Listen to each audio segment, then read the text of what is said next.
The first thing that any chaplain has to do, as you know, I already had done, which was the academic degree for the bachelor's degree. So that part was taken care of, thank the Lord.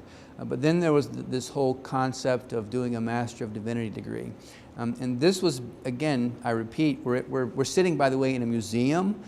So I'm an old guy in a place for old things.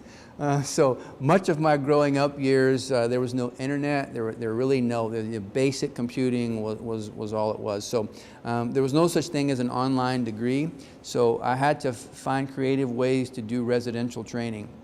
So I went to seminary. I was in a place where I could take a lot of one-week classes to get the residential credit at Liberty University and then Liberty Seminary. Finished up that, and then when I moved to do the Air Force ROTC job at Southwestern Seminary in Fort Worth, which was about 10 minutes from where I was teaching ROTC, they were just starting the idea of trying to make things a little better for people who had jobs. So I went to class at 7 a.m. Every morning, Monday through Friday, 7 to 7:50. Was at work by 8 because it was 10 minutes away. So there was running to the car from the seminary classroom, and then there was running from the car to work. But I did that 4 days a week, and then I went at lunch, and then I went at night, and then took a couple of summer classes as my schedule allowed.